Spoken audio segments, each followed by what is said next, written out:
Hey guys, it's Kevin. It's my read for Teen Wolf Season 6, Episode 13, After Images, and I was really looking forward to this episode for a couple of reasons. One, I've really been enjoying the second half of the season. I think they've done a really good job of setting up the end, definitely. I've really enjoyed the way things have been going.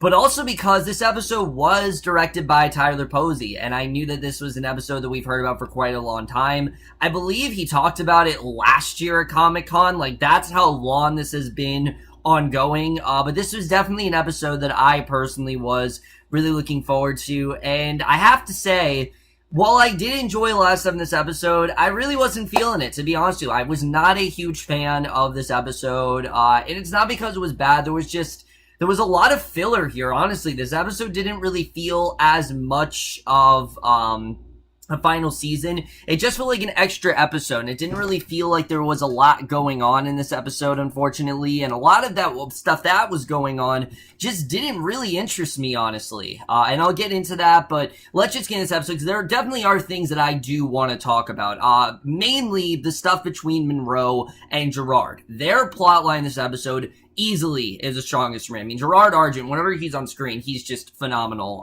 But seeing him team up with Monroe, I really did love. We see a hunter's arrow is sticking out of his chest. Brett is running through the woods of Beacon Hills. He knows he's being pursued by both Monroe and Gerard, so he stops to catch his breath and he looks at his phone and there's no service. So he attempts to pull the arrow from his chest. He realizes that he can't. He presses himself up against the tree to drive the arrow further into him and out his back, and with more of the pointy end of the arrow not protruding, he's able to reach around, grab it, and rip it from his body. And Monroe is then impatient with Gerard. She says that they're allowing Brett to gain too much ground, and the old man calls her an amateur, that she's not really good at what she does, and she brags that she killed a hellhound and took out a werewolf, but he's like, lady, that's nothing, you know, I've done so much more than that. And he points out that Halloween and the werewolf in question were both wounded and alone at the time, so she really didn't have anything to do with that, and he warns her not to mistake luck for skill, and they bicker about all kinds of tactics, and Gerard says that the longer they wait, the weaker Brett will become. So she counters that the extra time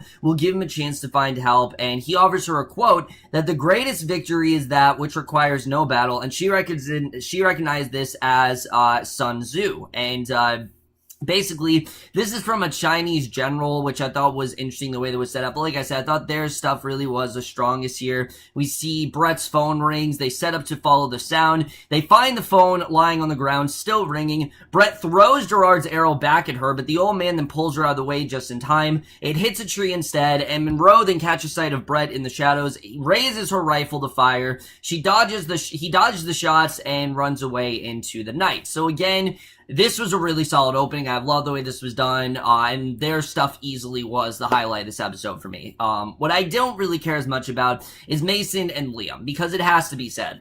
Look, Liam is a character I haven't always loved, but I like what they've been doing him recently. It's episodes like this that really show me how pointless of a character this really is. I mean, keep in mind, guys, the only reason Liam was really brought into the fold is, one, because they wanted to change some things up, because Allison had died, and the characters were getting older, so they wanted to kind of start this storyline between Scott and Liam.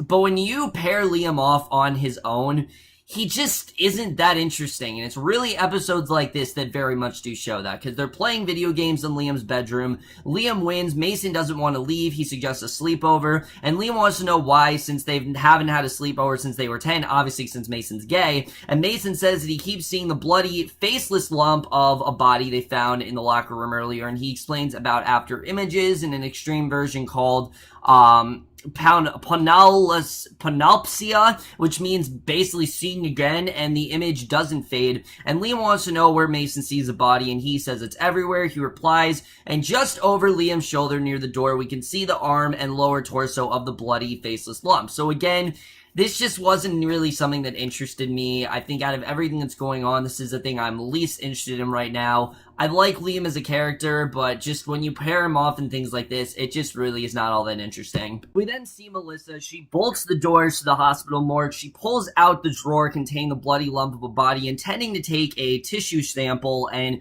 she hesitates. She chides herself to get it together, and she pulls back the sheet which is covering the body, and she gasps. She's afraid and quickly covers it back up, and managing her fear but still breathing heavily, she pulls the sheet back once more, retrieves a scalpel, and reaches out to cut away a piece of flesh. The tool comes close to the body. All the lights in the room flicker. She reaches forward again, almost makes contact with the blade, and the lights then go out completely, so she managed to get her phone light on. It appears the body is no longer lying in the drawer, and fear then takes her as she runs for the exit and out into the hall. Now, I get it that obviously she doesn't want to do this on her own. She's obviously worried about what's going to happen here, but the entire episode, her just struggling to operate on this body just isn't really exciting. It's not an exciting storyline. It's not really something that interested me, and I don't think we need a whole plot line about this. But we then see this character of Lori. She finds Scott and shows him Brett's broken and bloodied lacrosse stick. So she says that he's missing and she heard gunshots, and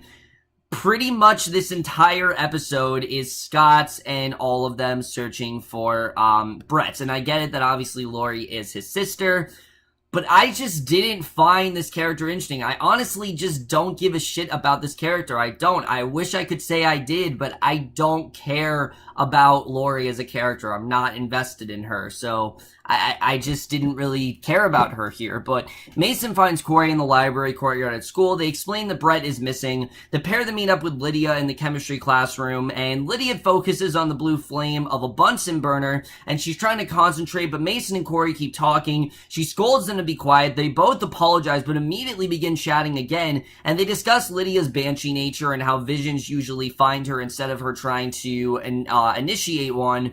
And Mason says that if Brett was dead, Lydia would have already known that, because she can tell, when again, she can tell when someone's died and things like that. Remember, she was the person to know that Allison almost died. That's one of the most poignant scenes of the entire show, is Allison's death. This show sometimes forgets about it, but yes, something that, we know that Lydia can always sense when someone's going to die or when they're dead. So she scolds them more forcefully to be quiet around her, to get her to let her concentrate. And Corey can't help himself. He reaches out for the Newton's cradle sitting on the lab station.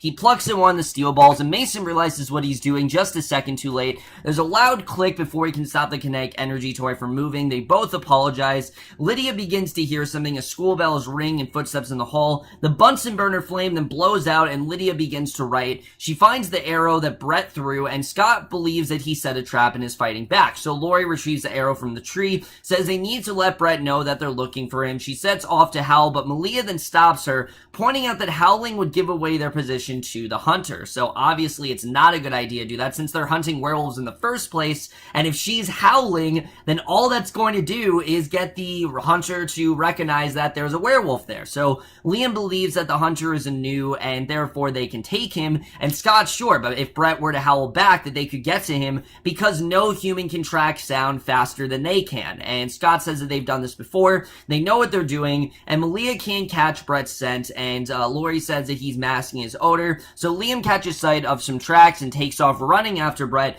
Lori follows. Scott and Malia then discuss the fact that Brett's trap didn't really work, suggesting that the hunter may not be an amateur or is simply learning, which that's actually completely what's going on. Monroe, while she may think is really that great of a hunter, as we can tell, she's no Gerard, and she's no Chris either. I mean, Chris was even a better, Arjun, I think, was even a better hunter than she really was.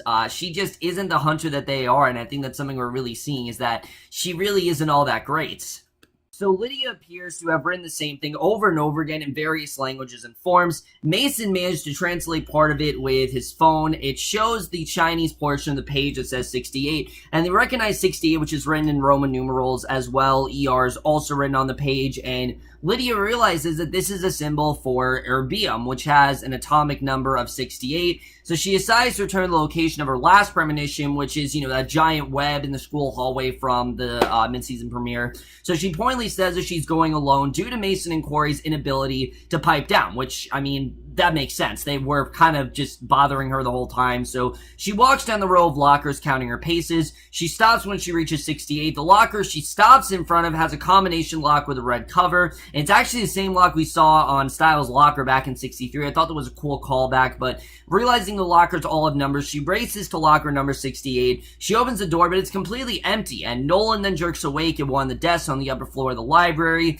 He looks down, he sees Corey and Mason trying to figure out what the significance the number 68 might hold, because obviously there is something there. It's not just some random number. So he's joined at the railing by Aaron, who starts plucking at the threads of Nolan's beliefs about his Corey, and he points out that Corey seems to show up out of nowhere. So Nolan says he's not sure what he's seen, to which Aaron says that there's a way he can be sure. Because, Nolan and Aaron, they don't really know of their abilities and things like that. So Brett then lays down a false trail of blood. He tracks to throw the hunters off his trail, and he seems to be bleeding black now due to the poison in Gerard's arrow. He ties up the wounds so he won't leave any more blood behind, and he sees a squarish rock and gets an idea. Again, anytime we go back to this plot, it just made the episode a lot stronger for me. Seeing Brett trying to cover up what he was doing, cover his tracks, literally covering his tracks, so that was really well done. But Arjun says that he's surprised that Melissa called him to come to the hospital. She says that someone had to call someone. She hands him the scalpel and asks him to get the tissue sample. He asks if it's a dead body, and she says mostly. And look, I get it that they want us to care about Chris and Melissa. I get that they want us to care about them, but honestly, I just don't care. I really don't care about Arjun and Melissa. I just find them to be really bland, honestly. And inside the morgue, Arjun begins to feel that something is off. He's shaking and sweating by the time he reaches the drawer with a bloody lump. He removes his coat and wipes his brow. And as he reaches forward with the blade, the plastic wrapping on another table begins to rustle as the corpse inside appears to breathe. And he quickly rejoins Melissa in the hallway. They discuss how they both feel these overwhelming fears near the faceless body, and Gerard and Monroe then reach the end of Brett's bloody trail. Gerard reminds her what he said about tracking, to look for signature points, heel marks, and she realizes that they've actually been following a false trail the entire time, and I thought that was actually a really good twist. And she suggests that Brett feels them closing in on him, wants to escape the pressure, so obviously they're not going the right way at all. And Gerard says that she shouldn't think of Brett not as a teenager, but as an animal. Wounded animals do in fact hide, and this leads Gerard to believe that Brett's gone underground, which Malia and Scott then have lost Brett's trail as well. Scott says that he might have just stopped bleeding. Liam suggests they split up, but Malia doesn't like the idea, pointing out they both be more vulnerable as individuals, and I would agree with that. I mean, anytime characters split up on a show like this, it never goes well. So Liam then bulks, saying that he's been making decisions without her for 3 months. She turns to Scott to back her up, but he's distracted by the hunter tracks he found hidden on the ground, and there are 2 sets of tracks, and Lori then spots a formation of stacked rocks, realizes it's a sign from Brett, and their alpha Satomi taught them the art of rock balancing, and the formation apparently tells Lori exactly where Brett is going. Again, I'd like this if I actually cared about Lori, which I don't. I don't really care about Lori. I wish I did, but unfortunately, I don't really care about her. So in the tunnels, Lori finds more signs that Brett is poisoned. She's on the edge of panic, fearing that he might be close to death. So she and Liam want to howl in order to find him, and Malia again points out the risk and that Brett is still moving. And that's one of the main things that really did frustrate me. I mean, Malia is telling them not to do this. Why are they going against her? As far as I can tell, Malia and Scott are a lot wiser than they are. They've done this for a lot longer. Why not listen to them? Why do they have to rebel against them like this? It just really pissed me off. I mean, it seemed like they knew what they were doing, and Scott says that they need the time to think, and Lori's having none of the caution counseled by the others, says that Brett needs to know that she's there and coming for him, and I get it that she is focused on getting, saving her brother, but the fact is, they know what they're doing, just listen to them, and Liam agrees. He lets out a loud roar that echoes through the tunnels, and Brett is lying across a pipe high above the tunnel floor. He hears the howl, he struggles to lift his head, and just below, Monroe and Gerard are talking, and the counselor wonders how Brett managed to get behind them, and Gerard says the roar came from another werewolf who was making a mistake, and Monroe is nervous about facing a whole pack. She hasn't done it before, and Gerard then chides over thinking from a place of fear. She says she's thinking logically and mathematically because there are only 2 hunters and too many of them. I mean, it's just, odds are it's not going to work out. And Gerard urges her to think strategically because that's Scott's Achilles heel. And the old man says that Scott, like most teenagers, thinks with his heart. And Gerard says that their strategy will be to divide and conquer. And above them, a single drop of black goo then drips from Brett. He managed to catch it before it falls too far, and then he alerts the hunters below. So Argent then holds his handgun pointed at the head of the faceless body lump as Melissa once again tries to get a tissue sample. They're still both scared, and he suggests that she talk to keep them calm. She begins to list off all the logical things that might have explained why they're feeling so terrified of the weird corpse, and she suggests that toxins or gases released by the body might explain it. She correctly explains that a mixture of carbon dioxide and oxygen cause a feeling of suffocation and causes anxiety, fear. Bad smells can induce fear, as can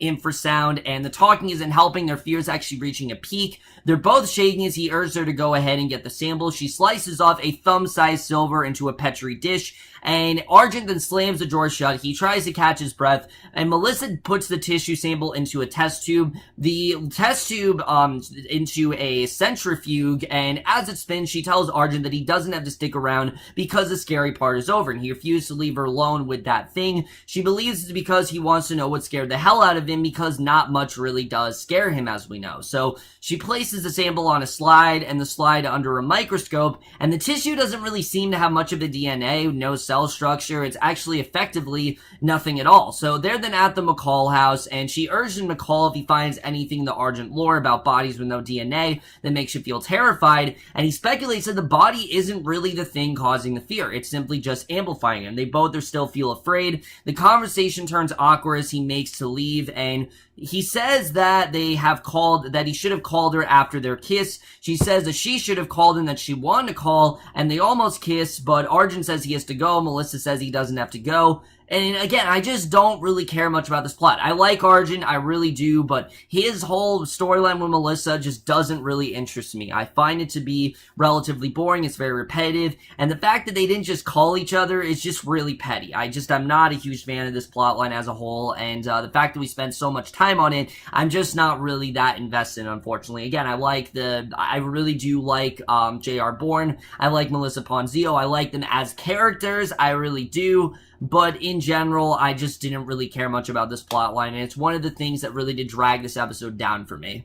Scott's pack and Lori then continue searching the tunnels. Lori, again, not watching where she's going. She trips a wire trap, and I was just like, what do you think you're doing? Like, she's being such a dumbass in this episode. And Scott sees at the last second. He pushes her out of the way. He catches a spike spear in the guts, and Lori and Malia then remove the spike. Malia applies pressure to Scott's wound, and he speculates that the hunters knew where they were coming and have been a step ahead of them pretty much the whole time. And Malia tells him to be quiet and heal, and Lori is still very impatient. She insists they keep moving. Liam agrees, saying that they still outnumber the hunters 3-2, and Scott says that the hunters are smarter, and he puts all the clues together, decides that they're not dealing with amateurs, and Liam still thinks that they can take them. Scott points out that Liam has actually never fought hunters, and Lori's in a panic though, takes off after Brett by herself. Liam decides to go with her despite Scott's words of caution. Scott then urges Malia to go with them, but she stays at the side. She just doesn't think it's a good idea, and Lori and Liam again lose the track.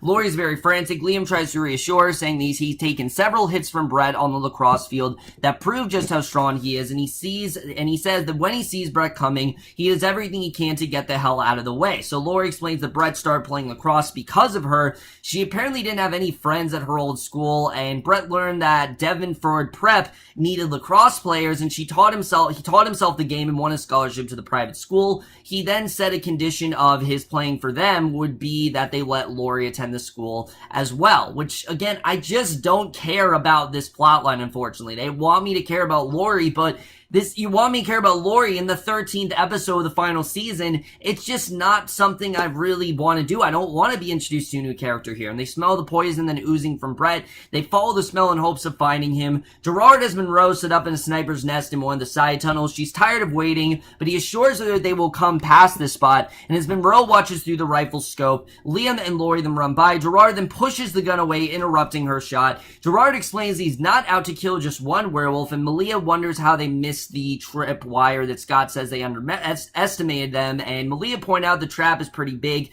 to have been set up while they were in the tunnels. Scott then sees rust on the trap spring. He realizes it's been down there for a while, and they speculated that it was Gerard, since he and Argent were the last hunters they saw in the tunnels. And Malia suggests that it's not Gerard's style because the trap wasn't lethal enough, and they realized that it wasn't meant to kill, it was actually meant to slow them down and split them up. Realizing that Liam and Lori are walking right into a big trap, Scott then struggles to his feet. They take off down the tunnel after them, and Lori and Liam then hear Brett's heartbeat. They run toward it. They find him slumped over a crate. He has black goo leaking from both eyes, his nose and mouth. Brett says that Liam is a dumbass for helping him, which, I mean, I completely agree that he is. And a bright light then flashes. The tunnel begins to fill with smoke. They run in the opposite direction. Monroe and Gerard then bicker about missed opportunities. He tells her to trust him. She says that she's not a trusting person. That's just not who she is. And he says that he will make her good at what he has in mind. He says he's building an army to hunt all werewolves, and that's basically what he wants to do here. So Corey and Mason then discuss alternatives involving the number 68, which is like root 68, 68 degrees. They can't really figure out what it's all about, and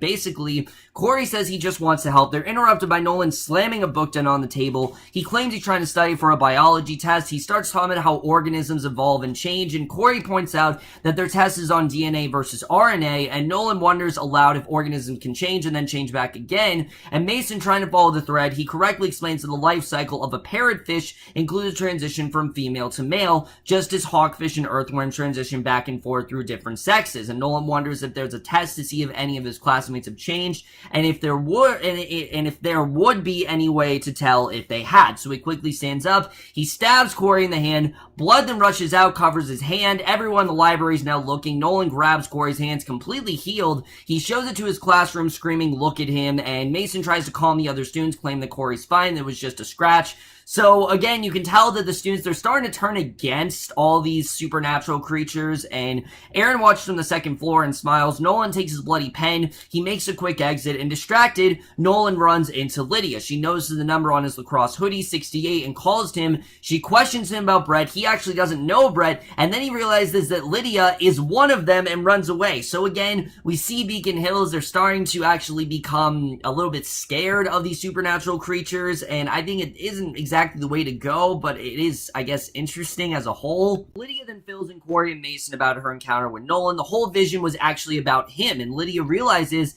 that Nolan's stabbing was to expose the supernaturals because he's afraid of them, and everyone entering and exiting the library courtyard is staring at them. She realizes her premonition about people turning on each other was wrong. The people are already turning on the supernaturals. So basically, and again, I mean, there's been supernaturals for years in Beacon Hills. Why all of a sudden are they turning on them? Like, why is this happening now? Why didn't this happen seasons ago? It seems like it's one of those, oh, it's the final season kind of things. Like, it's just like, we're doing this because it's the final season, which it just doesn't make a ton of sense to me. They're really retconning a lot of things, but Scott can't make it much further. He collapses to the floor of the tunnel. Malia tries to take his pain, but cannot. Malia says that they should have called Styles. Scott reminds that they promised they wouldn't. This conversation shifts into one about how Styles would feel a burgeoning relation between Scott and Malia, although it's never really expressed in those terms.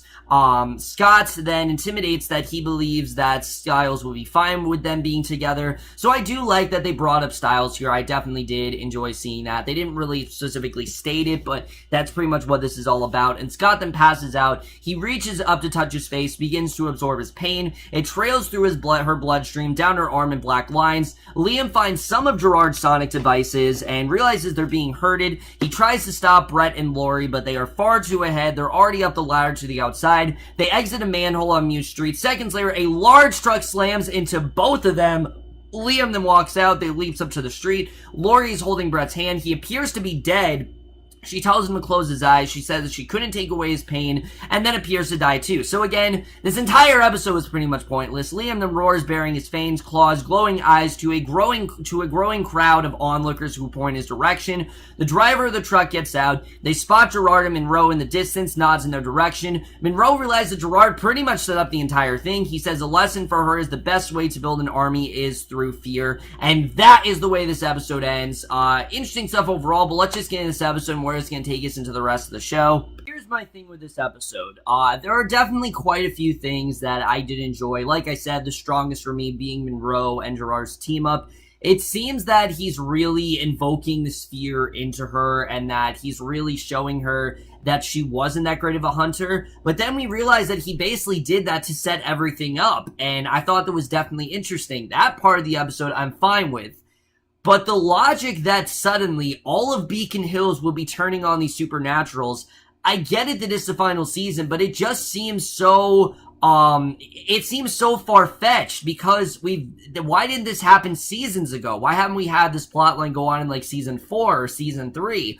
It just seems like this should have been going on for a lot longer than it did. Like, why is this just now happening? There have been supernaturals roaming Beacon Hills for years on this show. So I don't understand why all of a sudden now it's a thing. It just doesn't really make a lot of sense to me, other than the fact that this is the final season and they really wanted to shake things up. And I totally understand that, yes, we do want to have a lot of stuff going on in this final season, but there's a difference between having it go on in its final season, actually having it make logical sense, which I think has a lot of it doesn't, honestly. My main thing with this episode, a lot of this episode was bogged down by things I just didn't care about. For instance, characters like Lori and Brett, who, to my knowledge, are not, in fact, main characters. So the fact that they're giving Lori a character that really was never all that important, this, like, huge backstory, I just didn't really care about it. I don't care that Lori was bullied in her school. I don't care that Brett became a lacrosse player and then he made this condition for Lori. I don't care about that because they're dead. I mean, it doesn't seem to matter anyway now.